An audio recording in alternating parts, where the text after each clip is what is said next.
ભગવાન શ્રી કૃષ્ણ કહે છે, યુધિષ્ઠિર, આ પ્રમાણે એ મુનિઓના કહેવાથી રાજાએ ઉત્તમ વ્રત કર્યું.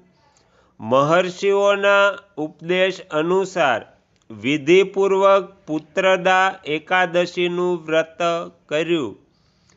પછી બારસના દિવસે પારણા કરીને મુનિઓના ચરણોમાં વારંવાર મસ્તક નમાવીને રાજા પોતાના ઘરે આવ્યા. ત્યારબાદ રાણીએ ગર્ભ ધારણ કર્યો. પ્રસવનો સમય આવતા રાજાને ત્યાં તેજસ્વી પુત્રની પ્રાપ્તિ થઈ.